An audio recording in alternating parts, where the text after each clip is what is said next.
Hello guys, welcome to my channel NEET habitat. तो आज हम करने वाले हैं सेल साइकिल चैप्टर की स्टार्ट।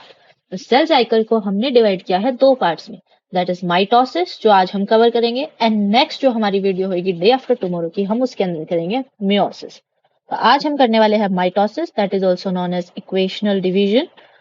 और इसके अंदर आज हम पहले करेंगे what is cell cycle. Cell cycle क्या होता है, सेल साइकिल में कौन से प्रोसेस होते हैं। फिर उसके बाद हम करेंगे सेल साइकिल के फेजेस, कौन से फेज होते हैं। इंटरफेज होता है एक, और एक होता है एम फेज। एम फेज भी डिवाइडेड होता है फोर फेजेस में, और फोर फेजेस के बाद हमारे पास आता है साइटोकाइनेसिस। फिर उसके बाद आता है हमारे पास, हम करेंगे माइटोजेंस, देन हम करेंगे significance of mitosis. Significance of mitosis में आएगा हमारे पास की माइटोसिस इंपॉर्टेंट क्यों है, and the most important part हम करेंगे फिर पीवाईक्यूज पास्ट 10 years के जो होंगे हमारे पास, हम सारे सॉल्व करेंगे। तो स्टार्ट करते हैं।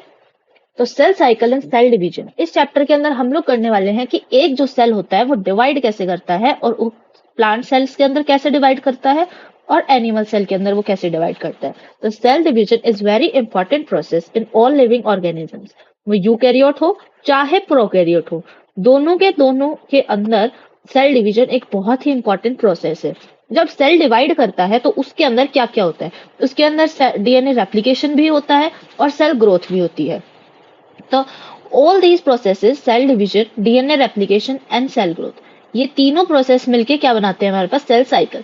The sequence of events by which a cell duplicates its genome, यानी कि उसका जो जेनेटिक मटेरियल जो होता है उसको कैसे डुप्लीकेट करता है। Synthesis of other constituents of cell, other constituents में क्या क्या आता है हमारे पास, सेल ऑर्गेनेलीज आते हैं, साइटोप्लाज्म आएगा हमारे पास, सेल ऑर्गेनेलीज में राइबोसोम्स आएंगे, माइटोकॉन्ड्रिया आएगा, गोल्जी apparatus आएगा, वो सब, and eventually divides into two daughter cells is termed as cell cycle। तो पहले जीनोम डुप्लीकेट करता है, और साथ में उसके साथ क्या होता है, सेल ऑर्गेनेलीज डुप्लीकेट करते हैं, नई ऑर्गेनेलीज बनती है, फिर वो डिवाइड करता है, एक सेल डिवाइड करके फिर बना देता है डॉटर सेल्स। फिर उसके बाद बोलता है कि cell growth in terms of cytoplasmic increase, cell growth, यहाँ पे कौन सी सेल ग्रोथ है, यहाँ पे साइटोप्लाज्म का इंक्रीज होना इज अ कंटिन्यूअस प्रोसेस। तो सेल ग्रोथ जो है वो एक कंटिन्यूअस प्रोसेस है इन टर्म्स ऑफ साइटोप्लाज्मिक इंक्रीज। मतलब सेल ग्रोथ जो यहाँ पे बोल रहा है वो कंटिन्यूअस है, पूरी सेल साइकिल के अंदर साइटोप्लाज्मिक कंटेंट इंक्रीज होता रहता है। DNA synthesis occurs only during one specific stage in cell cycle। जो हमारे पास में सेल ग्रोथ यहाँ पे ली गई है साइटोप्लाज्मिक वाली, वो तो पूरी साइकिल के अंदर चलता रहता है, मतलब साइटोप्लाज्मिक ग्रोथ तो पूरी साइकिल में हो रहा है। जबकि जो हमारे पास डीएनए डुप्लीकेशन हो रही है, डीएनए जो दूसरा बन रहा है, वो सेल साइकिल के एक पर्टिकुलर प्रोसेस में ही होता है। The replicated chromosome यानी कि DNA are then distributed to daughter nuclei by complex series of events during cell division. These events are themselves under genetic control। जो हमारे पास में सेल साइकिल होती है, ये हमारे पास जेनेटिक कंट्रोल के अंदर चलती है, मतलब ये एक पर्टिकुलर कोऑर्डिनेटेड मैनर में चलती है, वो होती है हमारे पास जेनेटिकली कंट्रोल्ड होती है। अभी हम करेंगे phases of cell cycle. Phases कौन से हम लोग वो करेंगे, उससे पहले हम लोग यहाँ पे करने वाले हैं कुछ टाइमलाइंस जो इंपॉर्टेंट है हमारे पास क्वेश्चन पॉइंट ऑफ व्यू से। तो जो क्वेश्चन आता है कि हमारे पास जो ह्यूमन सेल होता है, जो ह्यूमन का सेल अगर देखते हैं हम, तो वो जो होता है वो एक बार डिवाइड करते हैं। तो यहाँ पे अगर हम ह्यूमन सेल का कल्चर देखते हैं तो उसके अंदर क्या आएगा कि ह्यूमन सेल एक बार डिवाइड करता है हर 24 घंटे में, यानी कि 24 आवर्स, हर 24 आवर्स में वो एक बार डिवाइड करता है। अगर हम यीस्ट का देखते हैं तो वो सिर्फ और सिर्फ 90 मिनट्स में डिवाइड कर जाता है, and 90 minutes is equals to 1.5 hour. 1.5 hour that is 90 minutes. इसको चेंज कर दिया जाता है कई बार क्वेश्चन में 1.5 आवर्स से 90 मिनट्स से, तो दोनों इक्विवेलेंट ही होते हैं, तो उसमें कंफ्यूज नहीं होना है हमें कि 1.5 आवर में वो पूरी साइकिल कंप्लीट करके डिवाइड कर जाता है। जबकि जो ह्यूमन सेल होता है वो हमारे पास 24 आवर्स लेता है एक बार डिवाइड करने के लिए। जो हमारे पास में सेल साइकिल होती है वो बेसिकली टू फेजेस में डिवाइडेड होती है। First one is interphase and second one is M phase, यानी कि माइटोसिस फेज। यहाँ पे जो इंटरफेज होता है ये होता है हमारे पास में मोर देन 95% ड्यूरेशन का।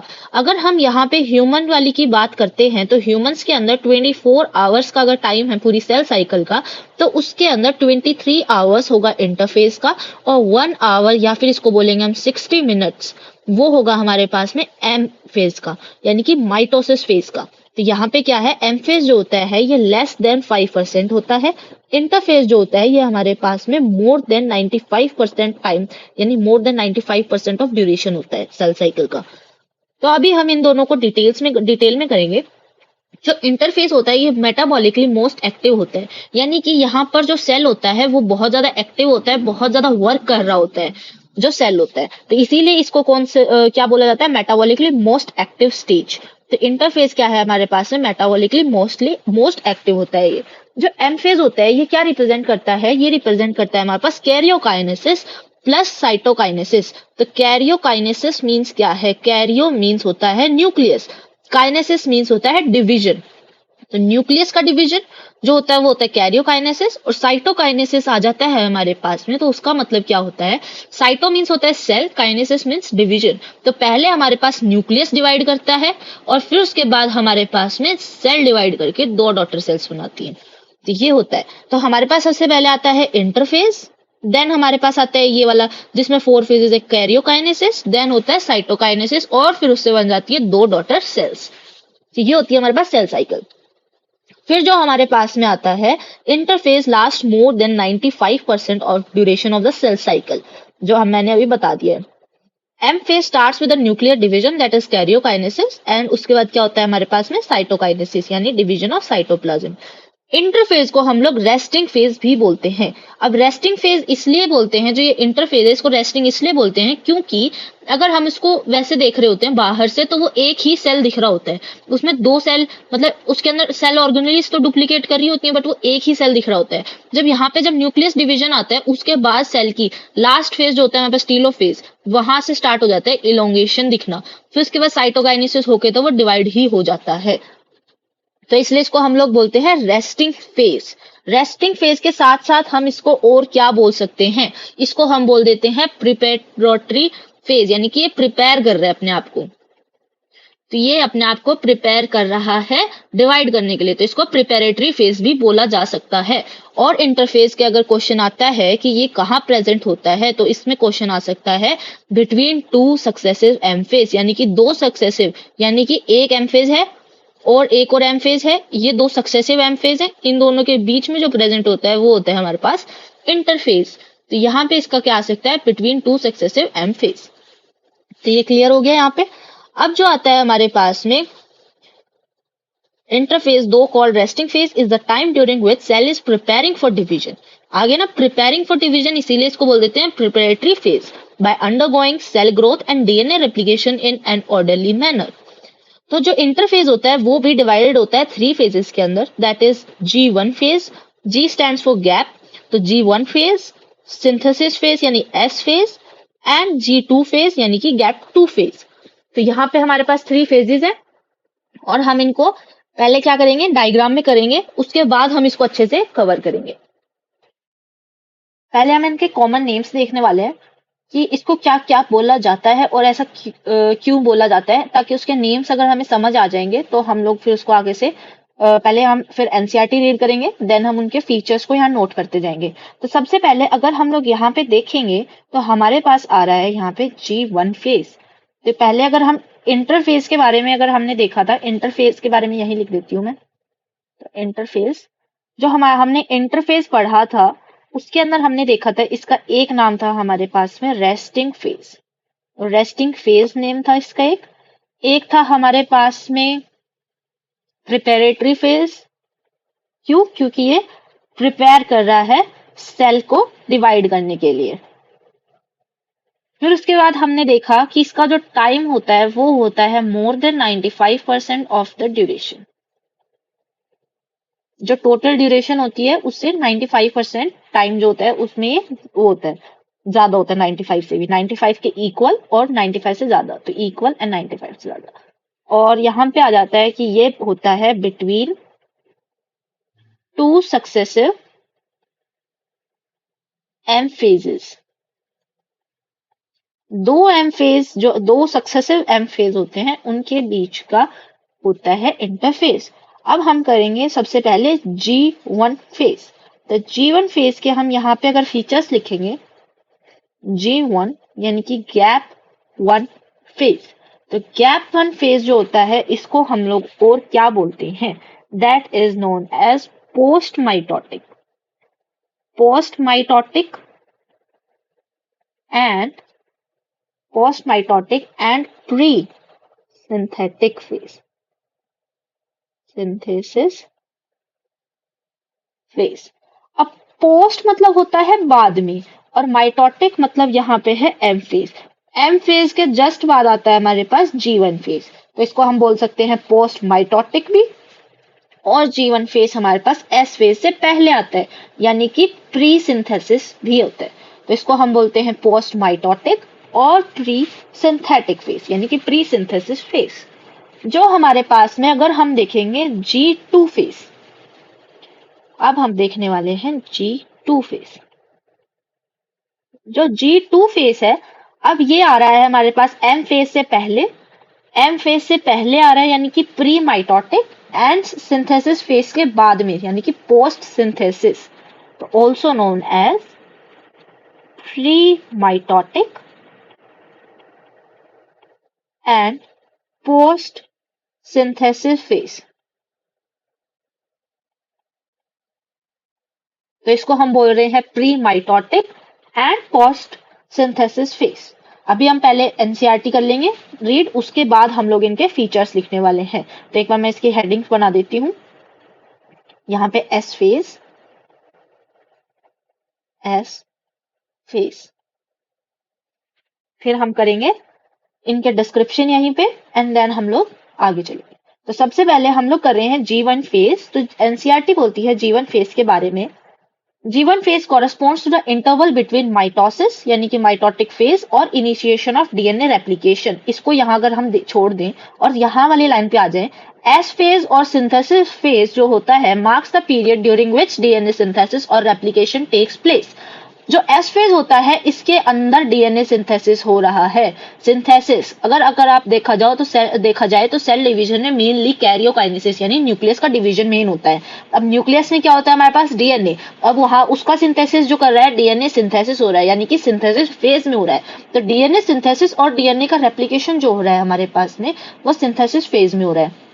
अब ये बोल रहा है कि जो इंटरवल होता है माइटोसिस फेज का और इनिशिएशन ऑफ डीएनए रेप्लिकेशन यानी कि एस फेज का, तो माइटोसिस और एस फेज के बीच में जो इंटरवल होता है उसको हम बोलते हैं gap one phase. During gap one phase cell is metabolically active and continuously growing but does not replicate its DNA.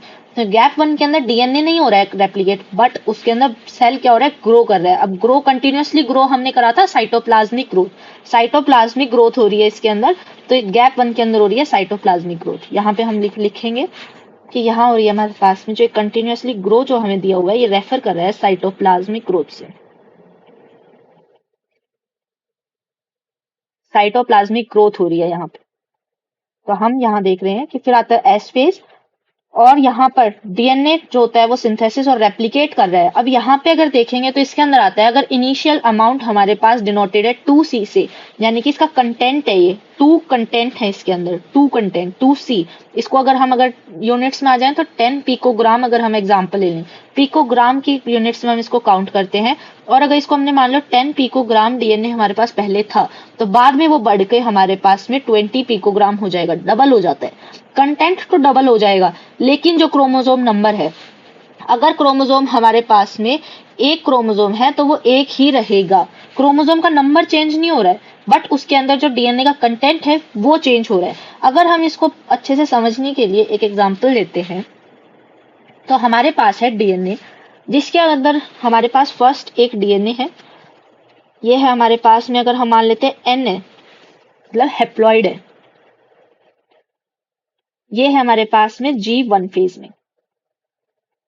और एन हेप्लॉइड के अंदर जो डीएनए का कंटेंट है, जैसे अगर मान लेते हैं मास, मान लेते हैं सिर्फ एग्जांपल के लिए, मास नहीं होता है बट एग्जांपल के लिए, अगर हम इसका मास मान लेते हैं तो 10 पिकोग्राम, जिसको हम ले लेते हैं 2C, यानी 2 कंटेंट है 2C है, जिसका अगर हमने अगर क्वांटिटी में लेंगे तो हम 10 पिकोग्राम ले लिया है।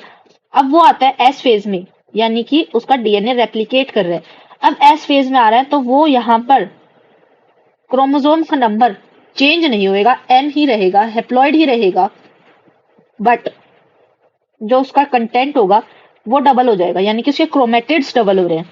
तो एक क्रोमोसोम के अंदर हमारे पास क्रोमेटिड्स डबल हो रहे हैं, दैट इज हमारे पास कंटेंट डबल हो रहा है। तो यहाँ पर अगर हम लोग कंटेंट की बात करेंगे तो वो हो जाएगा हमारे पास 20 पिकोग्राम यानी कि फोर्स। इसका मतलब ये है। अगर हम डिप्लॉयड में आ जाते हैं तो हमारे पास में ये 2n है, यानी 2 क्रोमोसोम है, डिप्लॉयड है ये ऑर्गेनिज्म। यहाँ पे हमारे पास कंटेंट है 20 पिकोग्राम। अब ये है हमारे पास में G1 फेस। अब ये चेंज होएगा तो यहाँ पे हमारे पास में क्रोमोसोम का नंबर तो सेम रहेगा बट कंटेंट डबल हो गया है। ये 2n है अभी भी, यानी कि 1 1 2n है, 1 1 2n है। यहाँ पे भी सेम था 1 and 1 यानी कि n।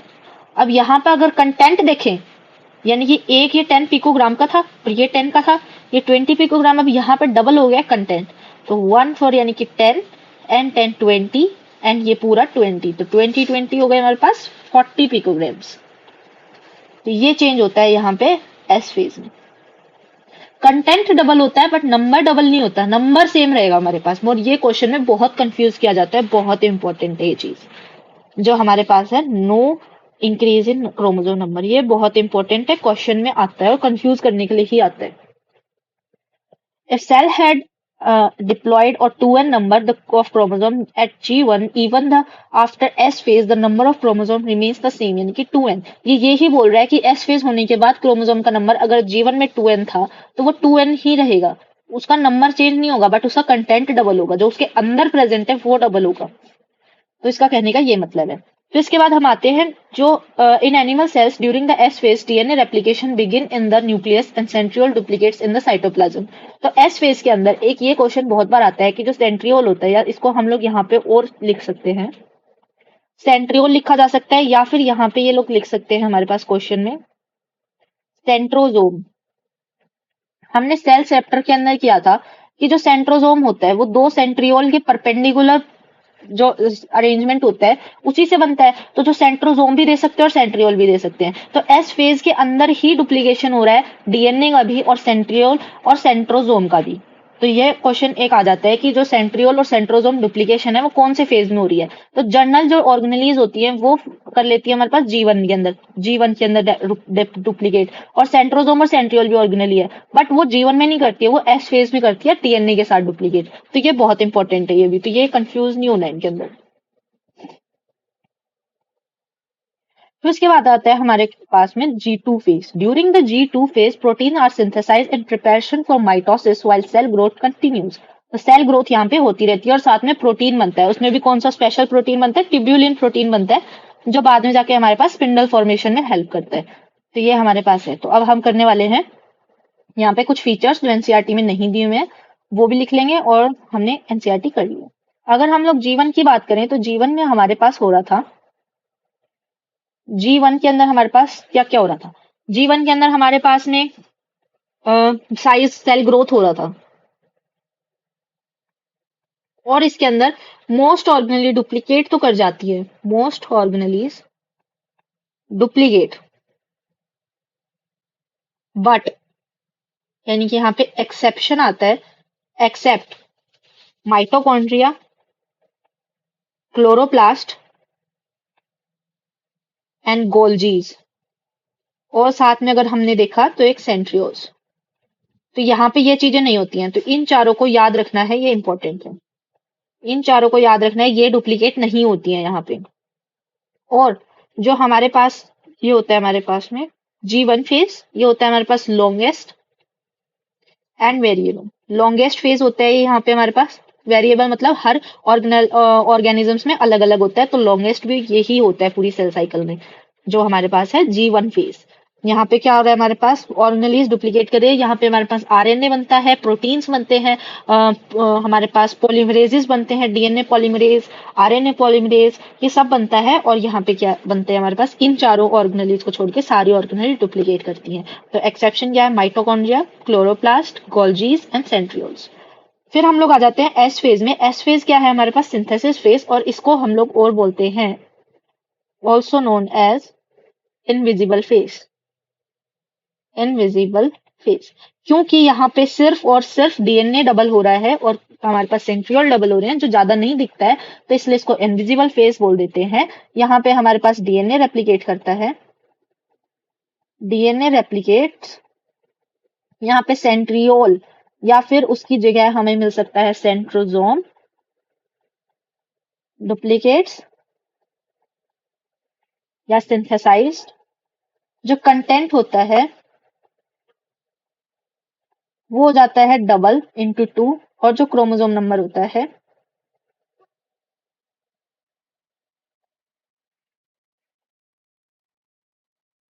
Remain same, remain same. यहाँ पे हमारे पास ये इंपॉर्टेंट है एस फेज में। अब हम करने वाले हैं G2 फेज यानी कि गैप 2 फेज। गैप 2 फेज के अंदर हमारे पास में जो हमने वहां पे जो छोड़ दी, अब देखो यहाँ के अंदर इन चार के अंदर हमारे पास में माइटो क्लोरो गोल्जी एंड सेंट्रियोल में से हमारे पास सेंट्रियोल तो एस फेज में डुप्लीकेट हो गए। अब ये तीन बची है माइटो क्लोरो एंड गोल्जी, वो यहाँ पर हमारे पास डुप्लीकेट हो जाएगी। माइटोकॉन्ड्रिया, गोल्जी एंड क्लोरोप्लास्ट यहाँ पे हमारे पास में डुप्लीकेट हो रही है यानी कि रेप्लिकेट हो रही है, यही हो रहा है। और साथ में यहाँ पे हमारे पास टिब्यूलिन प्रोटीन बन रहा है। जो टिब्यूलिन प्रोटीन हो रहा है, सिंथेसिस हो रहा है, वो हमारे पास किस में काम आता है, स्पिंडल फॉर्मेशन में। तो यहाँ पे हमारे पास में इंटरफेज कंप्लीट हो गया। अब उसके बाद हम करेंगे एम फेज। एम फेज में आता है हमारे पास में ये जो चार स्टेप्स होंगे, कैरियोकाइनेसिस एंड देन साइटोकाइनेसिस। जो कैरियोकाइनेसिस होता है इसमें जो ये चार फेज है हमारे पास, prophase, metaphase, anaphase and telophase. अब जो ये होता है हमारे पास में इन चारों के अंदर, इसको ऐसे याद कर सकते हैं, इसको नॉर्मली कई लोग ऐसे याद करते हैं पी मैट, पी मैट याद कर लेते हैं। तो इसको तो ऐसे रखेंगे, प्रोफेज, मेटाफेज, एनाफेज, टीलोफेज, ये ऐसे चलता है सीरीज में। मैं लिख देती हूँ। तो इसको कुछ लोग ऐसे याद करते हैं पी मैट। तो इसका सीक्वेंस तो यही है, मैंने एरो लगा दिया सीक्वेंस का ऐसे। तो ये इसका सीक्वेंस यही है। अब मैं इसको ऐसे याद रखती हूँ, इसको लिखते हैं जैसे कैंप होता है वैसे यहाँ पे हमने याद किया है टैम्प, और ये चलता है ऐसे टैम्प। अगर डायग्राम के लिए याद किया जाए तो टेम्प इज बेटर, ताकि इसको यूं याद कर लें टेम्प। और ये चलता कैसे है, उल्टा। तो इसको कैसे भी याद कर सकते हैं, ये इसका निमोनिक है, जो सा आपको बेटर लगता है वैसे। तो ये हमारे यहाँ पे ये पेज हो गया है। अब हम चलते हैं नेक्स्ट पे। Some cells in adult animals do not appear to exhibit division. तो कुछ सेल्स होते हैं जिसके अंदर, यानी कि एडल्ट एनिमल्स में कुछ ऐसे सेल्स होते हैं जो मतलब डिवीजन आगे नहीं करते हैं, प्रोसेस आगे नहीं करते हैं। And many other sales divide only occasionally. जब अगर उनमें इंजरी हो जाती है तो उसको कवर करने के लिए ही वो डिवाइड करते हैं, बाकी वो वैसे के वैसे ही रहते हैं।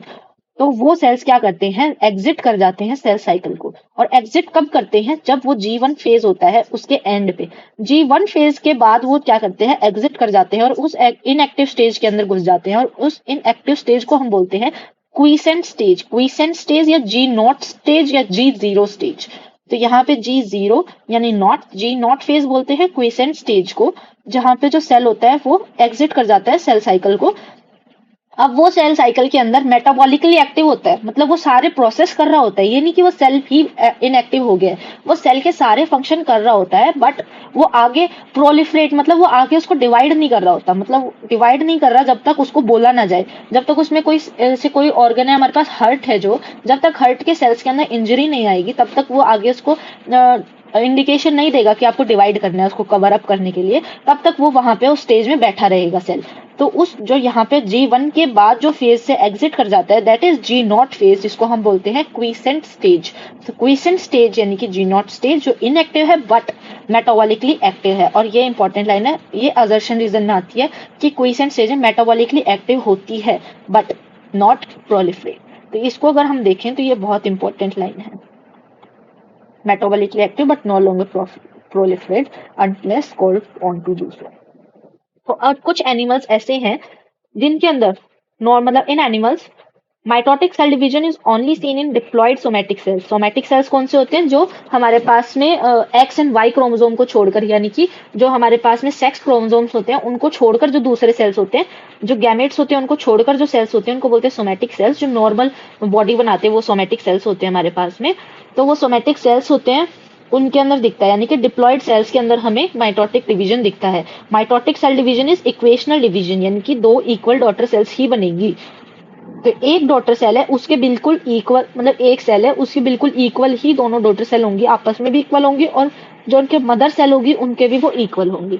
तो ये कहाँ पे मिलता है हमें? डिप्लॉयड सोमेटिक सेल्स में मिलता है, जिसके कुछ एक्सेप्शन जो हमारे पास हैप्लॉयड के मिलेंगे वो होते हैं, जैसे कि मेल हनी बीज के अंदर। जो हनी बीज हमारे पास ड्रोन्स होते हैं उनके बारे में हम और पढ़ने वाले हैं। तो हमारे पास में जो मेल हनी बी होता है, यानी कि वो हैप्लॉइड इसलिए क्योंकि वो पार्थिनोजेनेसिस यानी कि एसेक्सुअल रिप्रोडक्शन से वो बन रहा होता है, क्योंकि उसके अंदर फर्टिलाइजेशन नहीं होता। विदाउट फर्टिलाइजेशन जो एग बनता है वो मेल हनी बीज में बनता है, यानी कि ड्रोन्स में बनता है। तो जो हमारे पास में माइटोसिस है वो मेल हनी बीज में होता है, यानी कि उसका एक्सेप्शन, किसका एक्सेप्शन है? हैप्लॉइड सेल्स का। क्यों? क्योंकि जो माइटोसिस है वो जनरली यानी मोस्टली डिप्लॉइड सोमेटिक सेल्स में हो रहा होता है, बट यहाँ पे किस में हो रहा है? जो डिप्लॉइड हैप्लॉइड हमारे पास में वो एग्जाम्पल है वह हमारे पास है मेल हनी बी। तो प्लांट्स के अंदर भी माइटोटिक डिवीजन जो होता है वो दोनों में होता है, यानी कि हैप्लॉइड में भी होता है और डिप्लॉइड में भी होता है। एनिमल्स के अंदर मोस्टली वो डिप्लॉइड में होता है, और प्लांट्स के अंदर वो मोस्ट जो होता है वो दोनों के अंदर होता है, हैप्लॉइड एंड डिप्लॉइड दोनों के अंदर। जो हमारे पास अब आता है एम फेज, यानी कि माइटोटिक फेज, जो हमारे पास मोस्ट ड्रामेटिक पीरियड जो होता है वो होता है। तो एम फेज यानी कि माइटोटिक फेज होता है वो मोस्ट ड्रामेटिक इसलिए होता है क्योंकि उसके अंदर बहुत बड़े बड़े, एकदम से बड़े बड़े, छोटा सा फेज है, यानी कि 95% तो इंटरफेस था हमारे पास में, और ये है हमारे पास ओनली 5% और सेल साइकिल ड्यूरेशन का, जिसके अंदर एम फेज जो इसके अंदर हमारे पास मोस्ट ड्रामेटिक, यानी कि बहुत ज्यादा ड्रामा वगैरह हो जाता है इसके अंदर, क्योंकि यहाँ पे सेल न्यूक्लियस डिवाइड करता है। तो वो अभी देखेंगे क्या क्या ड्रामा हो रहा है। तो मोस्ट अगर हमने मेटाबॉलिकली एक्टिव देखना था तो वो इंटरफेस था, और अगर ड्रामेटिक देखना है तो वो हमारे पास एम फेज होता है।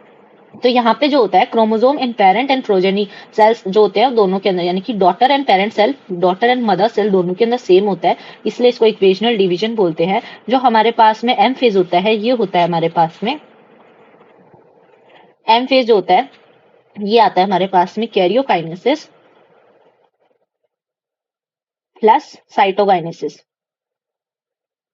यानी कि दोनों होते हैं इसके अंदर। तो कैरियोकाइनेसिस होता है पहले, फिर साइटोकाइनेसिस आता है। तो कैरियोकाइनेसिस को अगर हम देखते हैं आगे डिटेल में, तो उसके भी 4 फेजेस होते हैं हमारे पास में, प्रोफेज, मेटाफेज, एनाफेज, टीलोफेज। तो यहाँ पे आता है, अगर हम लोग देखें तो इसको ऐसे याद कर सकते हैं टैम्प, और इसको ऐसे याद कर सकते हैं पीमेट।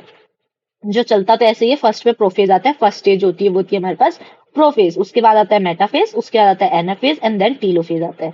और terminal T4 terminal and T4 telophase, यानी कि लास्ट फेज तो हमें पता है टीलोफेज होने वाला है। तो अगर हम उसको यहाँ से याद कर सकते हैं टैम्प, यानी कि TAMP, टैम्प से याद कर सकते हैं जो उल्टा होता है, और इसको हम लोग याद कर सकते हैं जैसे काफी और लोग भी करते हैं पी मैट, यानी कि ये सीधा है पी मैट। तो अब हम देखते हैं प्रोफेज। जो प्रोफेज होता है ये क्या होता है? ये फर्स्ट स्टेज होता है कैरियोकाइनेसिस का, और ये होता है हमारे पास में लॉन्गेस्ट भी होता है। कैरियोकाइनेसिस में लॉन्गेस्ट होता है, पूरी साइकिल में नहीं, कैरियोकाइनेसिस में तो लॉन्गेस्ट, ये मैं कैरियोकाइनेसिस का लिख रही हूँ, ये होता है लॉन्गेस्ट होता है, फर्स्ट स्टेज होती है। इसके अंदर क्या होता है? इसके अंदर ये कैसे मार्क्ड होता है? Marked by initiation of condensation of chromosomal material, यानी कि क्या मतलब है कि अगर हमारे पास पहले जो न्यूक्लियस के अंदर जो हमारे पास डीएनए यानी कि जेनेटिक मटेरियल था वो एक ऐसे उलझा हुआ पड़ा हुआ था, कोई उसकी शेप नहीं थी, तो उसका कंडेंसेशन यानी कि बहुत हाईली कॉइल्ड मैनर में वो कंडेंस होना स्टार्ट करता है, और फिर वो एक स्ट्रक्चर बनाने लगता है, और उस स्ट्रक्चर को बाद में हम जाके मेटाफेज में वो कंप्लीट होएगा कंडेंसेशन, उसमें हमें दिखेगा ऐसे, हमें क्रोमेटिड्स दिखेंगे और बीच में हमें सेंट्रोमियर दिखेगा। तो जो हमारे पास marked by initiation of condensation of chromosomal material और centrosome which had undergone duplication during S phase of interphase, यानी S phase of interphase जहां पे डीएनए रेप्लिकेशन हो रहा था वहां पे यहाँ पे अब सेंट्रोजोम दे दिया। और अगर हम यहाँ पे देख रहे थे तो यहाँ पे हमें सेंट्रियोल लिखा था। मैंने बोला था ना जो सेंट्रोजोम होता है वो 2 सेंट्रियोल से बनता है, तो कहीं पे सेंट्रियोल लिख देंगे, कहीं पे सेंट्रोजोम, और दोनों का मतलब सेम ही होगा। तो यहाँ पे हमारे पास जो एस फेज के अंदर सेंट्रोजोम जो डुप्लीकेट हुआ था, सेंट्रियोल जो डुप्लीकेट हुआ था, वो हमारे पास क्या होगा? वो 2 बन जाते हैं, यानी कि एक सेल के अंदर 2 प्रेजेंट होते हैं, तो वो एक जो होते हैं वो आपस में पोल्स की साइड जाने लग जाते हैं, एक पोल एक इस पोल पे एक इस पोल पे, तो वो स्टार्ट कर देता है पोल्स के ऊपर जाना। और जब यहाँ पे कंप्लीट होता है कंप्लीशन ऑफ प्रोफेज कैन दस बी मार्क्ड बाय, मतलब जो यहाँ पे हमारे पास प्रोफेज के अंदर क्या क्या हो गया है, वो हमारे पास क्या क्या हो गया देखते हैं। तो क्रोमोसोमल मटेरियल जो होता है वो कंडेंस हो जाता है और एक कॉम्पैक्ट फॉर्म बना लेता है, बनाना स्टार्ट कर देता है, यानी कंडेंस होना स्टार्ट करेगा और एक माइटोटिक क्रोमोसोम बना लेगा। तो जो यहाँ पे हमारे पास में जो मटेरियल था, जेनेटिक मटेरियल था, उसको अब हम बोलने लग जाएंगे क्रोमोसोम, क्योंकि वो एक कॉम्पैक्ट शेप में आ गया और उस शेप को हम बोलते हैं क्रोमोसोम। जो सेंट्रोसोम होता है which had undergone duplication of interphase, यानी कि एस फेज के अंदर जो डुप्लीकेट हो गए थे वो क्या करेंगे, स्टार्ट कर देंगे अपोजिट पोल्स पे जाने की, यानी कि एक नॉर्थ पोल पे एक साउथ पोल पे। एक सेल का मान लो ये नॉर्थ पोल है या साउथ पोल है, यानी कि ईस्ट और साउथ वेस्ट हो जाता है, तो नॉर्थ और साउथ में मतलब एक ऊपर जाने लग जाएगा एक नीचे जाने लग जाएगा, अपोजिट जाने लग जाएंगे। और जो ईच सेंट्रोसोम होगा radiates out microtubules called asters. अब जो यहाँ पे अगर हम स्ट्रक्चर बना लेते हैं, जो हमारे पास यहाँ क्या था, जो सेंट्रोसोम देखते हैं तो वो होते हैं हमारे पास दो सेंट्रियोल्स जो कैसे हैं, परपेंडिकुलर आपस में। तो ये है हमारे पास सेंट्रोसोम, और सेंट्रोसोम के बाहर हमारे पास ऐसे रेज आने लग जाते हैं और उस रेज को हम लोग बोलते हैं एस्टर रेज, और इस पूरे स्ट्रक्चर को बोल देते हैं एस्टर। तो एस्टर रेज आते हैं हमारे पास में, और ये क्या होते हैं, माइक्रोट्यूब्यूल प्रोटीन, मतलब ट्यूब्यूलिन प्रोटीन से बने हुए माइक्रोट्यूब्यूल्स होते हैं, माइक्रोट्यूब्यूल्स होते हैं। तो इन माइक्रोट्यूब्यूल से आगे क्या बन जाता है हमारे पास में, स्पिंडल फाइबर्स बन जाते हैं। और यहाँ पे अब जो यहाँ पे एक है, ऐसे यहाँ पे एक और आ जाएगा, एक और आ जाएगा हमारे पास सेंट्रोसोम, और उसके स्पिंडल एस्टर्स आ जाएंगे, और इस पूरे को प्लस जो स्पिंडल फाइबर होंगी उस पूरे को हम लोग क्या बोल देते हैं, माइटोटिक अपैरेटस। तो माइटोटिक अपैरेटस में क्या आ रहा है हमारे पास, two asters with spindle fibres, उनको क्या बोल देते हैं, माइटोटिक अपैरेटस। तो ये हमारे पास प्रोफेज में। और उस एंड ऑफ प्रोफेज, यानी कि प्रोफेज के बिल्कुल एंड पे जब मेटाफेज स्टार्ट होने वाला होता है, तब यहाँ पे हमारे पास में Golgi complex, endoplasmic reticulum, nucleolus और न्यूक्लियर एनवेलप क्या हो जाते हैं, नहीं दिखते हैं, बंद हो जाते हैं दिखने। तो यानी कि यहाँ पे क्या मतलब हुआ, ये अर्ली प्रोफेज है और ये लेट प्रोफेज है, मतलब ये डिसइंटीग्रेट, यानी कि जो न्यूक्लियर मेम्ब्रेन है हमारे पास में वो टूटनी स्टार्ट हो जाती है, टूटनी स्टार्ट हो जाती है, यानी डिसइंटीग्रेट होने लग जाती है, और मेटाफेज में जाते जाते वो गायब हो जाती है। देखो मेटाफेज है, यहाँ गायब है। अब यहाँ पे जो यहाँ पे ये देखो जेनेटिक मटेरियल ऐसे बहुत मतलब वो होता है, ऐसे उलझा हुआ होता है बहुत ज्यादा। और यहाँ पे आने जब लेट प्रोफेज यानी एंड प्रोफेज के अंदर देखेंगे, एंड ऑफ प्रोफेज, तो वहां पे ये एक स्ट्रक्चर क्रोमोसोम्स बनाने लग जाते हैं, यहाँ पे बीच में होता है इनका सेंट्रोमियर। तो यहाँ पे ये अगर प्रोफेज के अंदर कुछ एक चीजें हैं जो यहाँ पे नहीं दी हुई हैं, तो यहाँ पे एक आता है कि प्रोफेज जो होता है इसको हम लोग बोलते हैं, यहाँ पॉइंट ऐड कर लेते हैं, ऐसे डॉट है ना, ये डॉट है। तो प्रोफेज के अंदर हम लोग इसको ऐड कर लेते हैं, जो अर्ली प्रोफेज होता है, early prophase known as spireme stage. Spireme stage का मतलब क्या होता है, जैसे कि जो हमारे पास जेनेटिक मटेरियल होता है वो इतना उलझा हुआ होता है, जैसे कि ऊन का गोला, वूल बॉल। तो वूल जो होती है हमारे पास ऊन का गोला होता है, वैसे उलझा हुआ होता है। इसका जो एंड और इसका स्टार्ट नहीं समझ आता है कि इसका एंड कहाँ है इसका स्टार्ट कहाँ है, तो उस स्टेज को हम लोग बोलते हैं स्पाइरीन स्टेज। तो अर्ली प्रोफेज को हम also known as spireme stage, ठीक है। और जो एंड होता है, यहाँ पे लिखा हुआ नहीं है बट हम लिख लेते हैं कि जो एंड होता है हमारे पास में, end of prophase, centromere appears. Centromere हमने सेल जो सेल चैप्टर किया था उसमें किया था, जब क्रोमोसोम का स्ट्रक्चर किया। ये जो है हमारे पास ये सेंट्रोमियर है, और सेंट्रोमियर के बाहर एक प्रोटीनेशियस डिस्क होती है, जिस डिस्क को हम लोग बोलते हैं काइनेटोकोर, जहां पे हमारे पास स्पिंडल्स अटैच होते हैं। तो स्पिंडल फाइबर हमारे पास काइनेटोकोर पे अटैच होती है, ठीक है। अब यहाँ पे अब हम करने वाले हैं मेटाफेज के अंदर हमारी कंडेंसेशन कंप्लीट हो जाती है, complete disintegration of nuclear membrane. Disintegration यानी कि न्यूक्लियर मेम्ब्रेन का टूटना कंप्लीट हो जाता है, यानी कि वो गायब हो जाती है, and marks the start of second phase of mitosis. Second phase of mitosis is metaphase.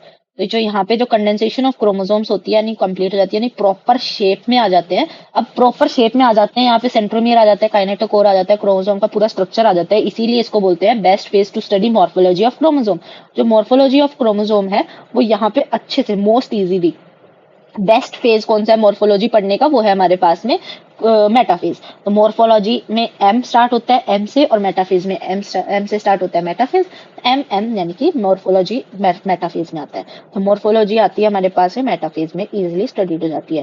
तो metaphase chromosome is made up of 2 sister chromatids. अब ये यहाँ पे कंफ्यूजन आ जाता है कि सिस्टर क्रोमेटिड्स, अब सिस्टर क्रोमेटिड बीच में एक सेंट्रोमियर मिलेगा और एक यहाँ पे ये दो क्रोमेटिड्स मिलेंगे। तो ये हमारे पास में एक क्रोमेटिड आ जाता है। तो ये क्रोमोसोम का स्ट्रक्चर है। अब एक क्रोमेटिड ये है, एक क्रोमेटिड ये है, तो ये 2 हो गई। यहाँ पे हमारे पास में 2 क्रोमेटिड्स मिलेंगे हमें, यानी कि एक ये और ये दूसरी इसकी सिस्टर। तो ये बीच में इनके सेंट्रोमियर होते हैं।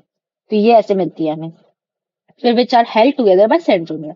Small dish-shaped structures and the surface of centromere are called kinetochore. ये proteinaceous होते हैं और ये कवर होते हैं ऐसे सेंट्रोमियर के। These structure serves as the site of attachment for spindle fibers. यहाँ पे spindle fibers attach होते हैं. All the chromosomes coming to lie at the equator with one chromatid of each chromosome connected by the kinetochore to spindle fibers from one pole to its sister chromatid connected by kinetochore to spindle fibers from the opposite pole.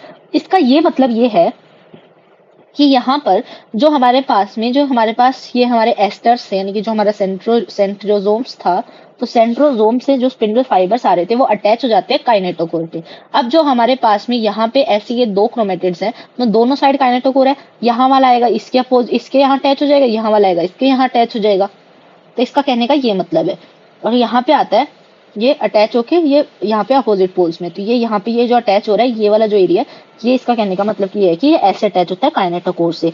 फिर उसके बाद जो chromosomes हैं, ये है transition to metaphase, मतलब metaphase के and का ट्रांजिशन है। ये है मेटाफेज एंड में बनता है मेटाफिजिक प्लेट, जो यहाँ पे एक इक्वेटर में आते हैं, यानी कि सेल के बीचों बीच एक लाइन में ये बन जाते हैं। अब ये अगर ये यहाँ पे जैसे मान लो ये बहुत लंबा है, तो ये कॉन्ट्रैक्ट होकर छोटा हो जाता है, और ये वाला जो बहुत छोटा है ये थोड़ा लंबा हो जाता है रिलीज होके। तो यहाँ पे जो स्पिंडल फाइबर्स कॉन्ट्रैक्ट रिलीज करके एक लाइन में आ जाते हैं। अब इस लाइन को हम लोग मेटाफिजिक प्लेट भी बोल सकते हैं, इक्वेटोरियल प्लेट भी बोल सकते हैं, और इसको यहाँ पे हम स्पिंडल इक्वेटर भी बोल सकते हैं।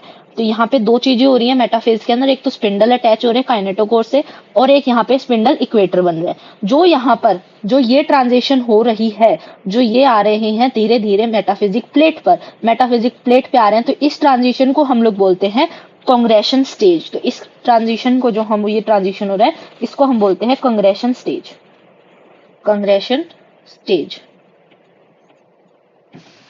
इसको हम बोल देते हैं कंग्रेशन स्टेज।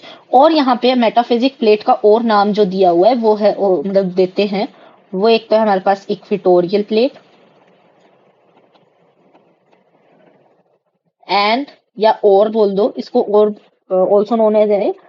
तो इक्वेटोरियल प्लेट बोल सकते हैं, मेटाफिजिक प्लेट बोल सकते हैं, और स्पिंडल इक्वेटर भी बोल सकते हैं। तो ये है इसके मेटाफेज के कुछ फीचर्स। अब हम करने वाले हैं एनाफेज। तो एनाफेज के अंदर क्या होता है कि जो हमारे पास में सेंट्रोजोम पे अटैच हुए थे, तो ये आपस में टूटकर अपने अपने पोल्स की साइड जाने लग जाते हैं, यानी कि स्पिंडल फाइबर छोटा होने लग जाता है। तो यहाँ पे क्या बोल रहा है इट्स, और साथ में यहाँ पे हम पहले ही लिख लेते हैं, ये शॉर्टेस्ट होता है। एनाफेज होता है shortest of all phases of karyokinesis. यहाँ पे हम लोग पढ़ते हैं, at the onset of anaphase each chromosome arranged at the metaphase plate is split simultaneously and the 2 daughter chromatids now referred to as a daughter chromosome of the future daughter nuclear begin their migration towards 2 opposite poles.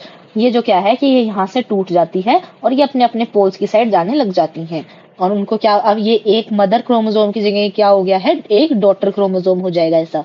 तो ये अपने अपने poles की side जाने लग जाती हैं।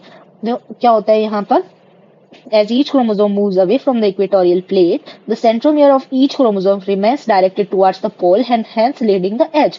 Arms of the chromosome trailing behind, यानी कि क्या मतलब है, इस डायग्राम से पता चलेगा कि जो स्पिंडल फाइबर्स हैं छोटे होने लग जाते हैं, और जो सेंट्रोमियर होता है वो पोल की साइड होता है, यानी कि सेंट्रोमियर को पकड़ के वो स्पिंडल फाइबर खींच रहा होता है। तो जो उसके बाकी के जो उसके क्रोमेटिड्स होते हैं वो ऐसे उसके पीछे रह जाते हैं, तो वो पीछे इसके रेंगरे होते हैं, तो उसकी शेप ऐसे आती है। तो इसीलिए इसमें ऐसे बोलते हैं कि जो शेप होती है क्रोमोसोम की वो बेस्ट स्टडीड कहाँ होती है, एनाफेज में, और मॉर्फोलॉजी का है हमारे पास मेटाफेज में। तो यहाँ पे आती है शेप स्टडीड, यानी कि यहाँ पे शेप स्टडी करी जाती है। कौन सी शेप्स हो सकती है, वी हो सकती है, एल हो सकती है, जे हो सकती है, और आई हो सकती है। ये 4 शेप बनती है। और हमने सेल चैप्टर के अंदर किया है कि अगर कैसा क्रोमोसोम हो तो कैसी शेप बनती है और उसकी दिखती कैसी है, हमने डिटेल में किया हुआ है ये सेल चैप्टर में। तो आप उसकी वीडियो देख सकते हो, मैं लिंक में डाल दूंगी उसका, मतलब लिंक डाल दूंगी डिस्क्रिप्शन बॉक्स में, वहां से चेक कर सकते हो। और यहाँ पे एक तो यहाँ पे क्या है, सिर्फ एनाफेज के अंदर सिर्फ स्प्लिट हो रहे हैं क्रोमोसोम और कुछ भी नहीं है।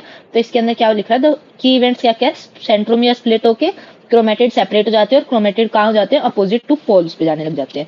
यहाँ पे क्या है, एक हमारे पास आता है एपीसी। एपीसी की फुल फॉर्म होती है हमारे पास में एनाफेज प्रोमोटिंग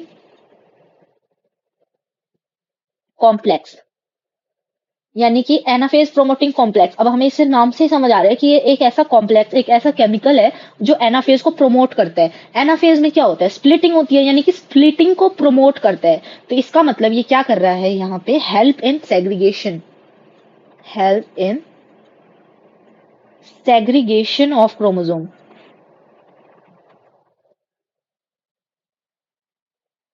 और स्पिंडल जो लेंथ होती है, स्पिंडल की जो लेंथ होती है, स्पिंडल फाइबर की जो लेंथ होती है उसको शॉर्टन करता है, यानी कि उसको छोटा करते हैं।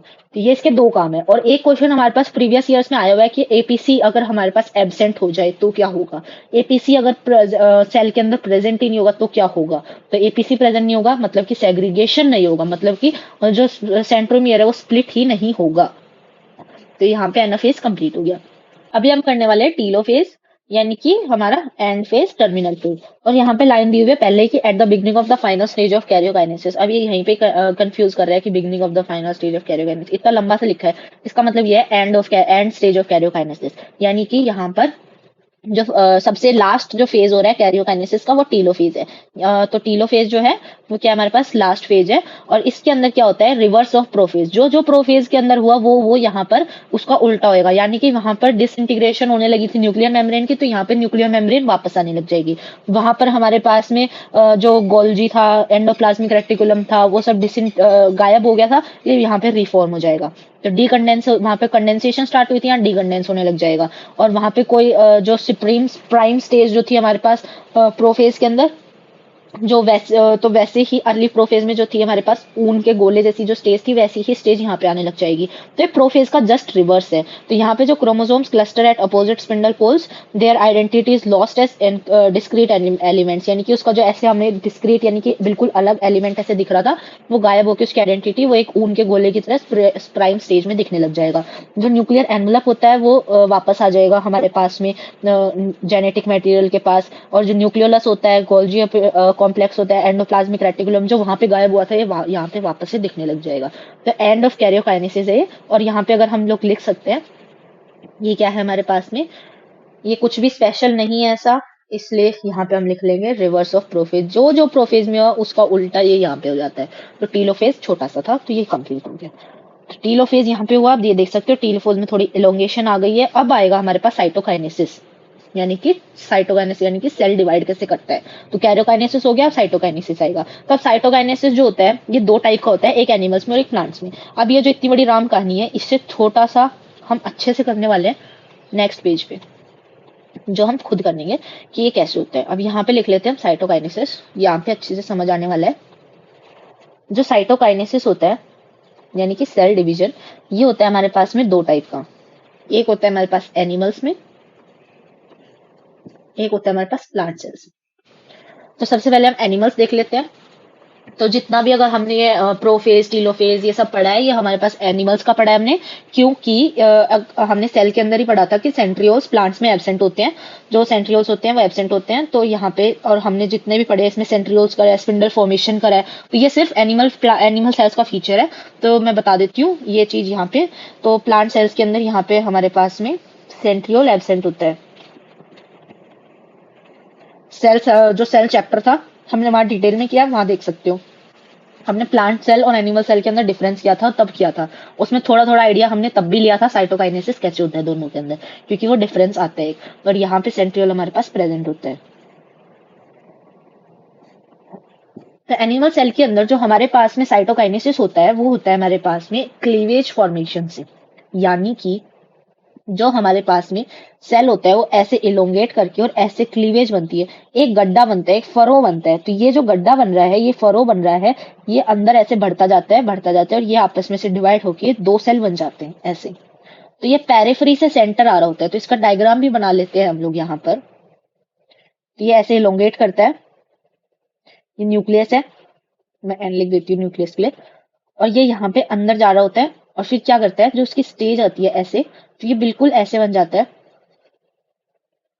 और फिर यूं, और फिर ये आपस में डिवाइड होके दो डॉटर सेल बन जाती हैं, दो डॉटर सेल बन जाती हैं। तो ये यहाँ पर जो ये चीज है, ये है हमारे पास फरो, इसको फरो भी बोल सकते हैं, और यहाँ पे इसको हम लोग क्लीवेज भी बोल सकते हैं, फरो या क्लीवेज। और यहाँ पे इसलिए इसको हम लोग क्या लिखेंगे, जो इसके अंदर हो रहा है वो होती है क्लीवेज फॉर्मेशन। और जो क्लीवेज फॉर्मेशन होती है वो कहाँ से कहाँ हो रही होती है, वो पेरिफेरी से सेंटर की साइड हो रही होती है, पेरिफेरी टू सेंटर, यानी कि बाहर से अंदर आ रही होती है। और जो ये जो डेवलपमेंट हो रही है, जो ये हमारे पास में जो ये हो रहा है पेरिफेरी से सेंटर आ रहा है, बाहर की साइड से जो अंदर आ रहा है, इसको हम लोग बोल देते हैं सेंट्रीपीटल।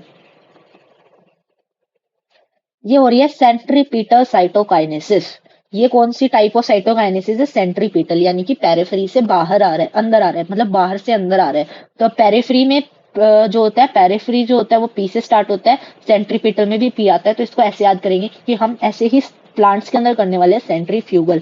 तो यहाँ पे पी से आता है हमारे पास सेंट्रीपीटल, पी फॉर पेरिफेरी। तो यहाँ पे हम ऐसे याद करने वाले हैं इसके अंदर। तो ये हमारे पास जर्नल एनिमल सेल का। अब आ जाते हैं हम लोग प्लांट सेल के अंदर। तो प्लांट सेल के अंदर कुछ इस तरह से हो रहा होता है कि यहाँ पे है हमारे पास में एक प्लांट सेल, और ये है उसके दो न्यूक्लियस। और अगर हम देखते हैं यहाँ पर, तो यहाँ पे ये तो है इसकी प्लाज्मा मेम्ब्रेन, और प्लाज्मा मेम्ब्रेन के जस्ट बाहर होती है हमारे पास में मिडल लैमेला।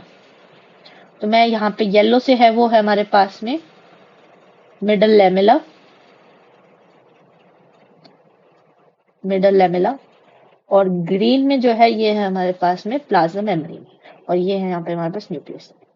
तो यहाँ क्या हो रहा होता है ना, कि जो गोल्जी बॉडीज होती है, जब हमने गोल्जी बॉडीज जब हमने करा था सेल चैप्टर के अंदर, तब भी मैंने बताया था कि मिडल जो हमारे पास सेल प्लेट बनती है उसके अंदर हेल्प करता है। तो यहाँ पे ये हमारे पास गोल्जी बॉडीज होती हैं, गोल्जी वेसिकल्स होती हैं, ये बिल्कुल सेंटर से स्टार्ट करती हैं और ये बाहर की साइड जाती हैं, ऐसे ये यहाँ पे बढ़ती जाती हैं, बढ़ती जाती हैं, बढ़ती जाती हैं, और एक यहाँ पे एक स्ट्रक्चर बना लेती हैं ऐसे। और उस स्ट्रक्चर, जो ये स्ट्रक्चर बनता है, उसको हम बोलते हैं सेल प्लेट। तो यहाँ पे क्या होगा ना, जो हमारे पास में ऐसे ये प्लाज्मा मेम्ब्रेन, न्यूक्लियस, न्यूक्लियस, और यहाँ पे जो आई थी हमारे पास बीच में आ जाती है मिडल लैमेला। ये है हमारे पास मिडल लैमेला, मिडल लैमेला बन जाता है। और ये जो चीज आई है, ये हमारे पास में है सेल प्लेट, और ये बन रही होती है हमारे पास में सेंटर टू पेरिफेरी। और इस डेवलपमेंट को हम लोग बोलते हैं सेंट्रीफ्यूगल। ये आ गया है हमारे पास सेंट्रीफ्यूगल। तो ऐसे ऐसे होती है हमारे पास साइटोकाइनेसिस। अब हम कर लेते हैं एनसीईआरटी रीड। एनसीईआरटी बोलती है एनिमल सेल्स के अंदर this is achieved by appearance of a furrow, यानी कि वो गड्ढा बन जाता है in plasma membrane. The furrow gradually deepens and ultimately joins the centre, dividing the cytoplasm into two, यानी कि बाहर से अंदर आ रहा होता है ऐसे। फिर आता है in plant cells however are enclosed by relatively inextensible cell wall. Cell wall होती है बाहर की साइड, तो वो अंदर नहीं जा पाती है, इसलिए वो सेंटर से पेरिफेरी जाता है गोल्जी वेसिकल्स के थ्रू। तो यहाँ पे बोलता है therefore they undergo cytokinesis by different mechanism. In plant cells, wall formation starts in the center of the cell and grows outwards to meet the existing lateral walls. The formation of new cell wall begins with the formation of simple precursor called cell plate. Precursor मतलब होता है उसका पूर्वज, यानी उससे पहले क्या था। तो पहले क्या बनता है, सेल प्लेट। फिर सेल प्लेट जो होता है वो क्या रिप्रेजेंट करता है, मिडल लैमेला को। मैंने यहाँ पे भी दिखाया है, ये मिडल लैमेला है, इसी को हमने क्या बोला है यहाँ सेल प्लेट, जो कि क्या है, प्रिकर्सर है। बाद में इसका क्या बन जाती है, यहाँ प्लाज्मा मेम्ब्रेन आ जाएगी, वॉल्स आ जाएगी, और वो दूसरा सेल बन जाते हैं, दो सेल बन जाते हैं, daughter cells, that represents the middle lamella between the walls of two adjacent sales. At the time of cytoplasmic division, organelles like mitochondria and plastids get distributed between the two daughter cells. जो duplicate हुई थी, यानी कि mitochondria 2 हो गए थे, जो हमारे पास प्लास्टिड्स 2 हो गए थे, जो हमारे पास में सेंट्रियोल्स 2 हो गए थे, वो आपस में बट जाते हैं और एक एक हमारे पास सेल्स के अंदर चले जाते हैं और इक्वल हो जाते हैं। तो कुछ सेल्स के अंदर हमारे पास में कुछ सेल्स के अंदर हमारे पास में कैरियोकाइनेसिस के बाद साइटोकाइनेसिस रह जाते हैं। कुछ ना कुछ कारण से साइटोकाइनेसिस रह जाता है तो उसमें मल्टी न्यूक्लिएटेड सिचुएशन बन जाती है। मल्टी न्यूक्लिएटेड सिचुएशन को हम बोलते हैं सिंसीशियम। जो हमारे पास इसका एग्जांपल है लिक्विड एंडोस्पर्म। जो होता है कोकोनट के अंदर जो वाटर होता है वो होता है लिक्विड एंडोस्पर्म, और उसके अंदर क्या होता है कि न्यूक्लियस ही न्यूक्लियस होते हैं, फ्री न्यूक्लियस होते हैं, वो उनकी कोई भी सेल नहीं होती है, तो वो होता है हमारे पास फ्री न्यूक्लियस। तो वो सिंसेशियम मल्टी न्यूक्लिएटेड कंडीशन होती है, जो क्यों होती है क्योंकि कैरियोकाइनेसिस के बाद साइटोकाइनेसिस यानी सेल डिवाइड होना मैं भूल गया, मतलब वो हो नहीं पाया, तो हमारे पास आता है साइटोकाइनेसिस। अब ये है कुछ हमारे पास डायग्राफ्स ताकि अच्छे से हम समझ पाए। तो ये है हमारे पास में अर्ली प्रोफेज, जिसके अंदर क्या है ये प्राइम स्टेज है, और ये क्या है हमारे पास में सेंट्रियोल्स। ये आप यहाँ पे जाना स्टार्ट करते हैं। लेट प्रोफेज के अंदर क्या होता है, यानी कि एंड ऑफ प्रोफेज, ये क्या करते हैं पोल्स की साइड जाना स्टार्ट कर देते हैं। कंडेंसेशन, ये देखो कंडेंस हो चुके हैं और न्यूक्लियर मेम्ब्रेन डिसइंटीग्रेट होना स्टार्ट हो चुकी है। फिर जो आता है हमारे पास ट्रांजिशन टू मेटाफेज, जिसके अंदर क्या हुआ है कि अब स्पिंडल अटैच हो चुका है, काइनेटोकोर से स्पिंडल अटैच हो चुका है। उसके बाद मेटाफेज आता है, यानी कि एंड ऑफ मेटाफेज, जहाँ पे इक्वेटोरियल प्लेट बन जाती है। इक्वेटोरियल प्लेट होने के बाद यहाँ पर हमारे पास में एनाफेज आता है, जहां पे सेंट्रोमियर से वो टूटकर और वो जाने लग जाता है। सेंट्रोमियर ऐसे अब ये यहाँ से यूं खींचते हैं तो ये इसके पीछे से ट्रेल करती है। ट्रेन का एक आगे का जो सबसे बड़ा वाला इंजन चल रहा होता है, तो बाकी के जो उसके बॉक्सेस होते हैं वो उसके पीछे चलते हैं, ऐसे ही ये यहाँ पे इसके पीछे चलते हैं, में यहाँ जाते हैं, और इनकी जो ये क्या होती है स्पिंडल फाइबर्स होती है शॉर्ट होने लग जाती है। फिर आ जाता है हमारे पास टीलोफेज, जिसके अंदर वापस से ऐसे बन जाते हैं, डीकंडेंस हो जाते हैं, और जो उनकी ऑर्गेनेल्स होती हैं वो डिवाइड हो जाती हैं। तो ये हमारे पास डायग्राम्स हैं। अब आ जाते हैं हमारे पास सिग्निफिकेंस ऑफ माइटोसिस। इससे पहले हम लोग करने वाले हैं कुछ माइटोजेंस। इससे पहले हम लोग माइटोजेंस करने वाले हैं। माइटोजेंस क्या होते हैं, जैसे हम लोग कार्सिनोजेंस पढ़ते हैं, कैंसर कॉजिंग सेल्स होते हैं, तो ऐसे ही हमारे पास माइटोजेंस होते हैं, जो क्या करते हैं हमारे पास हेल्प्स या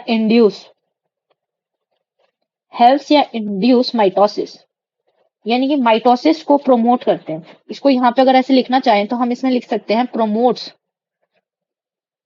माइटोसिस, मतलब माइटोसिस को प्रोमोट करते हैं। और इसके अंदर एग्जांपल्स आते हैं हमारे पास कुछ केमिकल्स, कैसे एग्जांपल है हमारे पास ऑक्सिन और साइटोकाइनिन,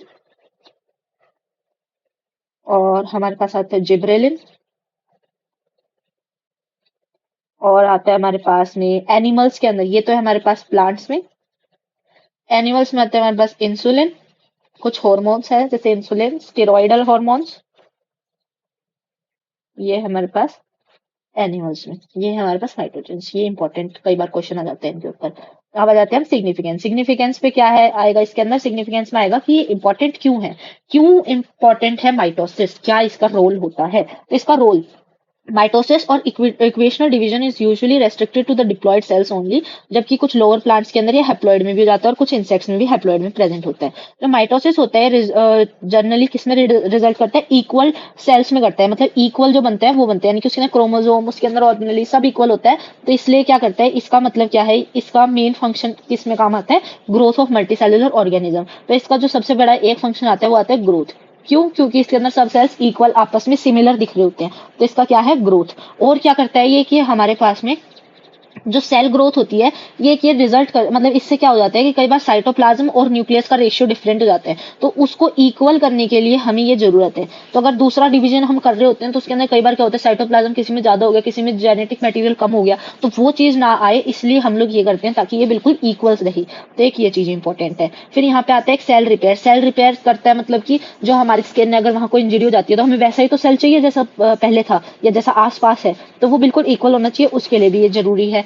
और the cells of upper layer of the epidermis, cells of the lining of the gut, blood cells are being constantly replaced। वो इसीलिए रिप्लेस हो रहे हैं क्योंकि वो डैमेज होते रहते हैं। जैसे अगर गट का देखा जाए तो वो HCl से डैमेज हो जाता है, तो वो डैमेज हो रहे हैं, तो उनको रिप्लेस करने के लिए ये चीज आती है। तो रिपेयर के अंदर आता है कि, और मेरिस्टेमेटिक टिश्यूज जो होते हैं, जो एपिकल होते हैं, लेटरल कैमियम वगैरह होते हैं, ये कंटिन्यूअस ग्रोथ होती है प्लांट में, उसमें आता है। तो ये क्या क्या काम आ रहा है, एक तो ग्रोथ कर रहा है, एक रिपेयर कर रहा है, एक एसेक्सुअल रिप्रोडक्शन में इसका काम है, एक इसका जो न्यूक्लियोसाइटोप्लाज्मिक रेशियो, ये चीज यहाँ पे इम्पोर्टेंट। तो ये यहाँ पे हमारे पास में माइटोसिस कंप्लीट हो गया। अभी हम क्या करने वाले हैं, क्विक रिवीजन करेंगे, देन हम पीवाईक्यूज करेंगे और फिर हमारा कंप्लीट होगा। तो पीवाईक्यूज करेंगे हम, तो पहले हम लोग ये एक बार क्विक रिवीजन करेंगे एंड देन डन। तो सेल साइकिल के अंदर हमारे पास तीन चीजें आती हैं, एक तो डीएनए रेप्लिकेशन आता है, एक सेल ग्रोथ आती है, और एक आता है हमारे पास सेल डिवीजन। तो सेल डिवाइड करेगा, डीएनए रेप्लिकेट और सेल ग्रोथ। तो ये तीन चीजें जो एक कोऑर्डिनेटेड मैनर में हो रही होती है, एक साइकिल में हो रही होती है, तो उसको क्या बोलते हैं, सेल साइकिल बोलते हैं। फिर जो हम लोग ये चीज हम लोग हमारे डायग्राम से करने वाले हैं, तो ये है हमारा डायग्राम। तो इसके अंदर हमारे पास दो फेजेस होते हैं, interphase and M phase. Interphase जो होता है वो होता है हमारे पास रेस्टिंग फेज, इसको हम बोल सकते हैं प्रिपरेटरी फेज। ये 95% या 95 या 95 से ज्यादा ये ड्यूरेशन होता है इसका सेल साइकिल में, और ये दो सक्सेसिव माइटोसिस फेज के बीच में होता है। जो 95%, अब इसकी बात कर लेते हैं, तो यहाँ पे आता है कि जो ह्यूमन साइकिल होती है वो 24 आवर्स की होती है, यानी कि 1 डे के अंदर वो एक बार डिवाइड करता है। यीस्ट जो होता है हमारे पास में, उसकी सेल साइकिल जो होती है वो 90 मिनट्स की होती है, यानी कि वो 1.5 आवर की होती है। ये इंपॉर्टेंट है। फिर उसके बाद जो इंटरफेज होता है वो 3 फेजेस में डिवाइडेड होते हैं, G1 phase, S phase and G2 phase. जो G1 फेज होता है, गैप 1 फेज होता है, इसको बोल सकते हैं पोस्ट माइटोटिक, क्योंकि M फेज के बाद हो रहा है और सिंथेसिस फेज से पहले हो रहा है, तो इसलिए इसको हम बोल देते हैं प्री सिंथेसिस फेज। यहाँ पे सेल ग्रोथ कर रही होती है, cell growth in the sense, in the term of cytoplasmic growth. यहाँ पे मोस्ट ऑर्गेनेलीज जो होती है वो डुप्लीकेट कर रही होती है, एक्सेप्ट माइटोकॉन्ड्रिया, क्लोरोप्लास्ट, गोल्जीज और सेंट्रियोल्स। तो इन चारों के अलावा सब ऑर्गेनेल्स डुप्लीकेट कर जाती हैं, और साथ में डीएनए भी डुप्लीकेट नहीं करता है। तो एस फेज आता है, यहाँ पर हमारे पास दो चीज इंपॉर्टेंट है, इसको हम लोग इनविजिबल फेज ही बोल देते हैं, सिंथेसिस फेज। तो यहाँ पे क्या हो रहा है, एक तो डीएनए रेप्लिकेट यानी डुप्लीकेट हो रहा है, और एक यहाँ पे सेंट्रियोल और सेंट्रोजोम्स जो होते हैं वो डुप्लीकेट हो रहे हैं। डीएनए रेप्लिकेट हो रहा है का मतलब ये नहीं है कि क्रोमोसोम नंबर डबल हो रहा है, क्रोमोसोम नंबर सेम रहेगा, कंटेंट डबल होगा। तो जो जेनेटिक कंटेंट होगा वो डबल होगा, क्रोमोसोम नंबर सेम रहेगा। फिर आ जाता है हमारे पास G2 फेज, यानी कि प्री माइटोटिक, यानी कि माइटोसिस से पहले वाला, और पोस्ट सिंथेसिस यानी सिंथेटिक फेज के बाद वाला। तो जो ये होता है, यहाँ पर क्या होता है कि सेल ग्रोथ तो कंटिन्यू रहती है, साथ में जो हमारे यहाँ पे सेंट्रियोल हो चुका है, यहाँ पे हमारे पास बचे थे 3, यानी कि माइटोकॉन्ड्रिया, गोल्जी और क्लोरोप्लास्ट। ये तीनों भी डुप्लीकेट कर जाते हैं, और साथ में ट्यूबुलिन प्रोटीन बनता है। जो ट्यूबुलिन प्रोटीन होता है हमारे पास में स्पिंडल फॉर्मेशन में हेल्प करता है। यहाँ पे बीच में एक आता है हमारे पास G0 फेज, जो होता है हमारे पास क्विसेंट स्टेज, और आता है इनएक्टिव स्टेज, जहां पे सेल मेटाबॉलिकली एक्टिव तो रहता है, बट वो सेल साइकिल में आगे कंटिन्यू नहीं करता है। ये G1 फेज के बाद एग्जिट कर जाता है सेल साइकिल को। जैसे कि एग्जांपल आता है हमारे पास हार्ट सेल्स। हार्ट सेल्स, ये सेल्स जो ऐसे सेल्स होते हैं जिनको आगे हमें डिवाइड करने की जरूरत नहीं पड़ती है, जब तक उसके अंदर इंजरी ना आ जाए और उसको रिप्लेस ना करना पड़े। तो जब तक वहां पे नीड नहीं है, वो सेल कहाँ रहेगा, G0 फेज, क्विसेंट फेज के अंदर रहेगा, और जब जरूरत पड़ेगी तो वो वापस एंटर करेगा और फिर वापस सेल साइकिल कंटिन्यू करेगा, और जब खत्म हो जाएगी जरूरत तो G0 से एग्जिट कर जाएगा।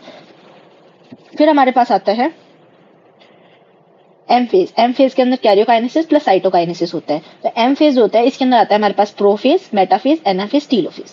अब इसके अंदर हम लोग देख सकते हैं कि जो हमारे पास प्रोफेज होता है, इसके अंदर कंडेंसेशन, यानी कि एक पर्टिकुलर कॉम्पैक्ट स्ट्रक्चर बनना स्टार्ट होता है, सेंट्रोमियर बन जाता है, और क्रोमेटिड्स उसके बनने स्टार्ट हो जाते हैं, कंडेंस होना स्टार्ट हो जाता है।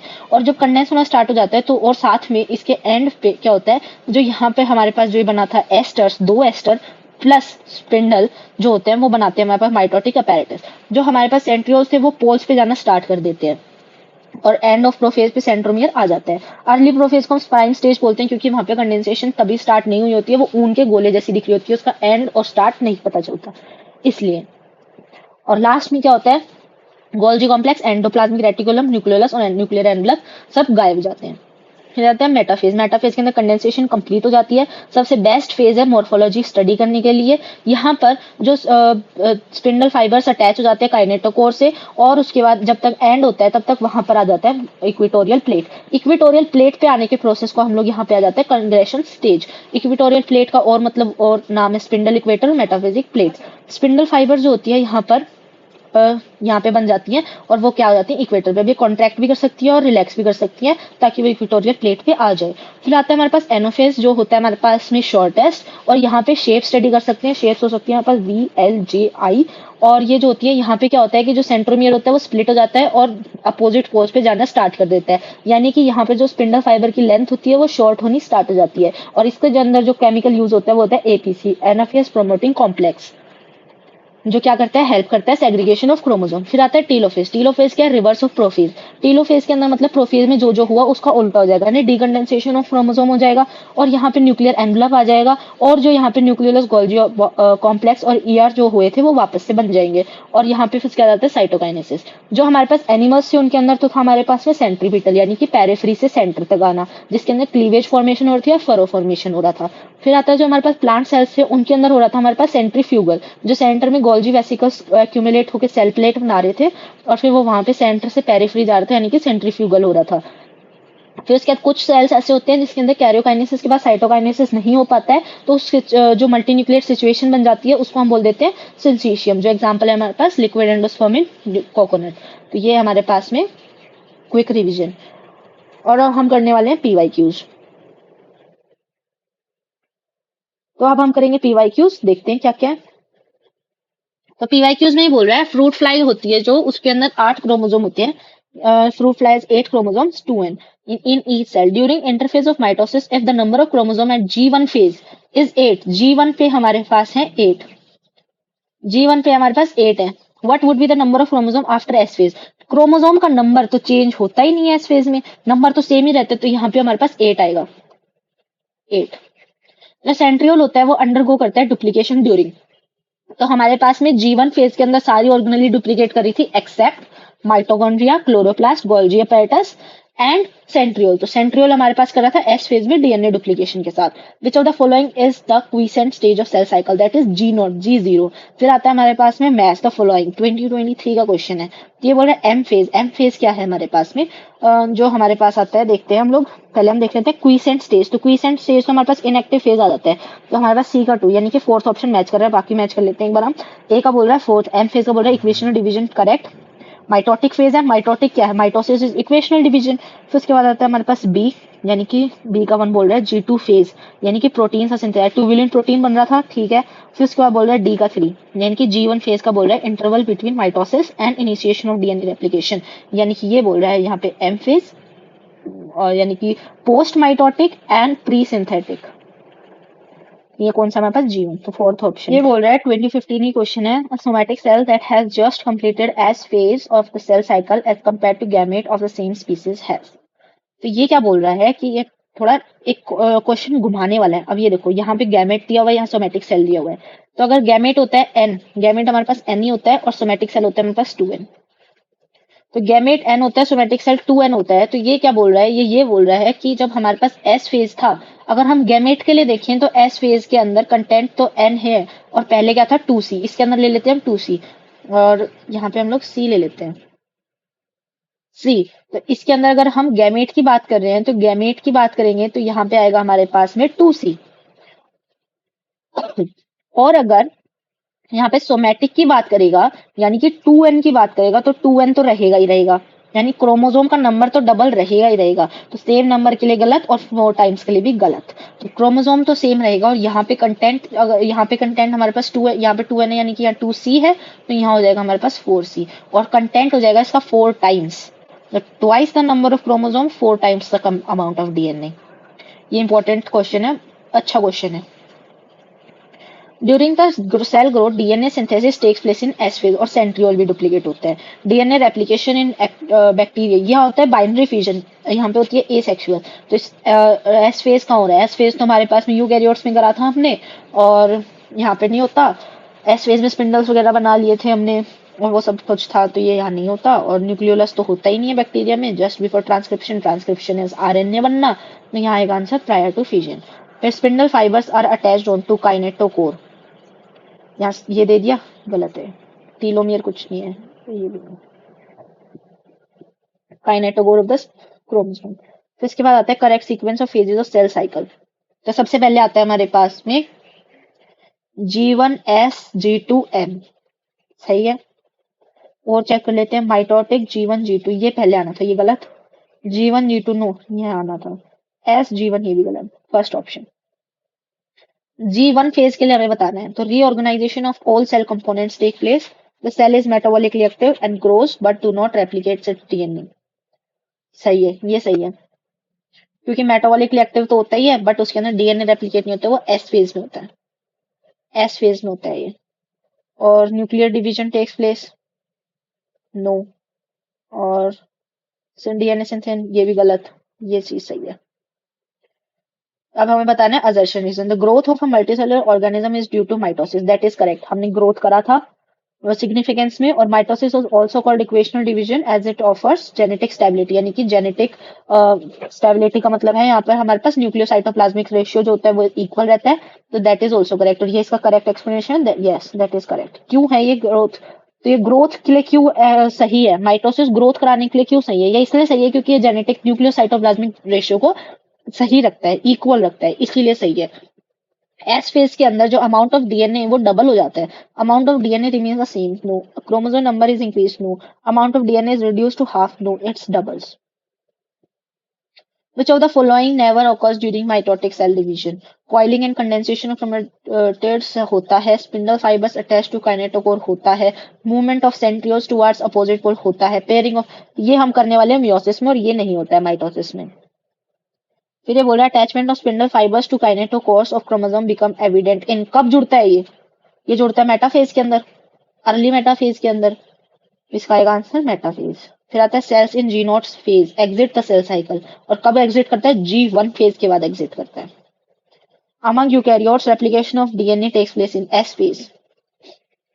ये बोल रहा है two statement, during G naught phase of the cell cycle the cell is metabolically inactive. Incorrect, cell is metabolically active but don't proliferate. The centrosome undergoes duplication during S phase of the interphase, correct.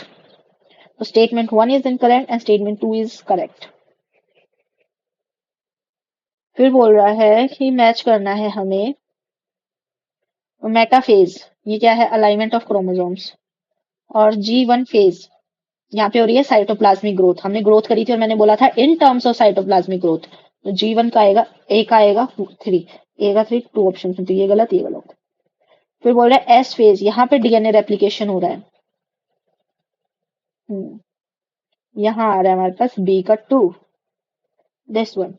और सी का आएगा हमारे पास cell grows and organelle duplication, और ये आएगा।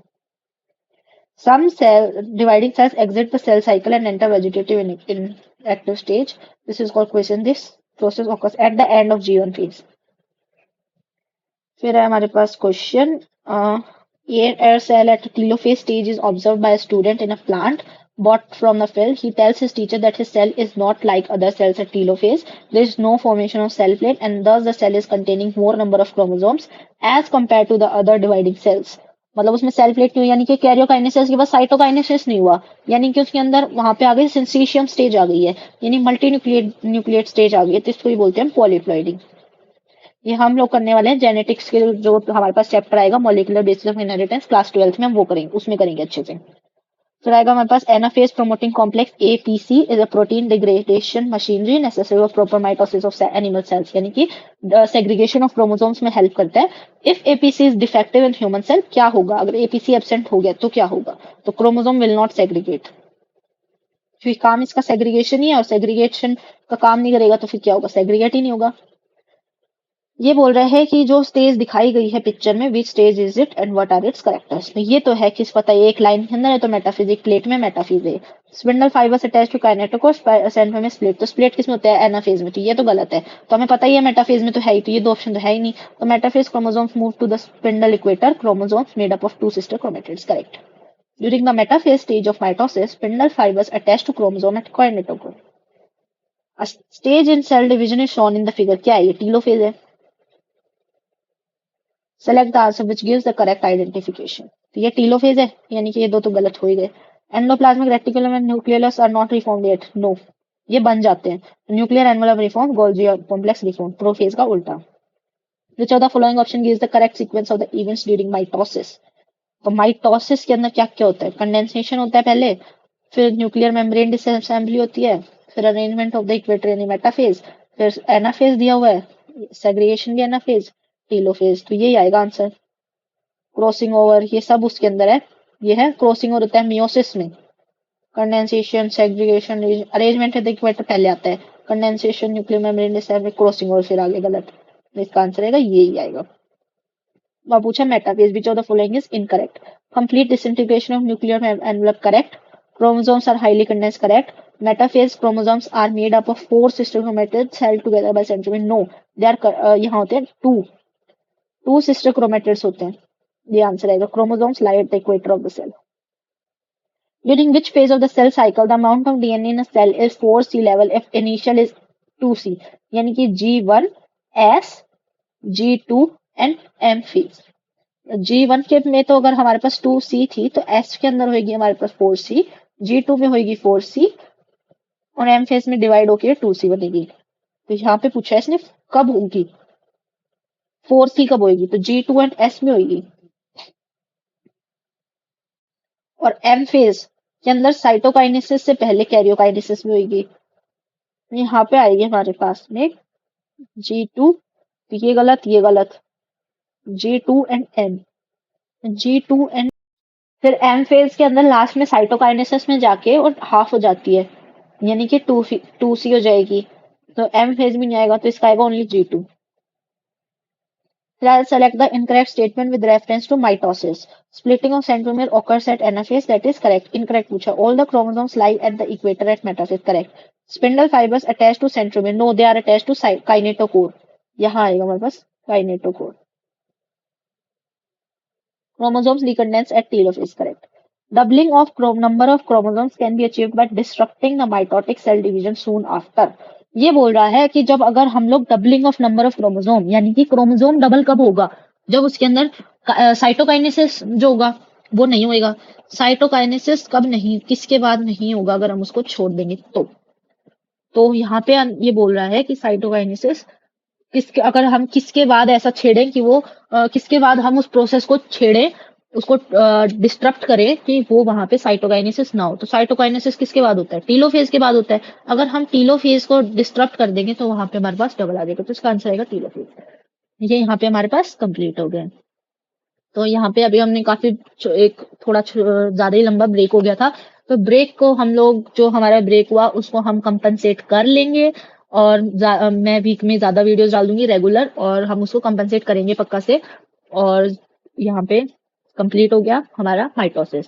अगर video अच्छी लगे और अच्छे समझ आ रहा है और आगे ऐसी वीडियोस आए तो उसके लिए आप लाइक करो, शेयर करो अपने फ्रेंड्स के साथ और चैनल को सब्सक्राइब करो और कमेंट करके जरूर बताना कि कैसा लग रहा है, और कुछ इम्प्रूवमेंट चाहिए हो तो वो भी बताना। और बाकी मैं सेल वाले चैप्टर का लिंक डाल दूंगी डिस्क्रिप्शन बॉक्स में, और अगर ये पीडीएफ चाहिए हाईलाइटेड एनसीईआरटी की और ये नोट्स की डायग्राम्स की कोई पीडीएफ चाहिए कमेंट करके बताओ, मैं वो भी प्रोवाइड कर दूंगी।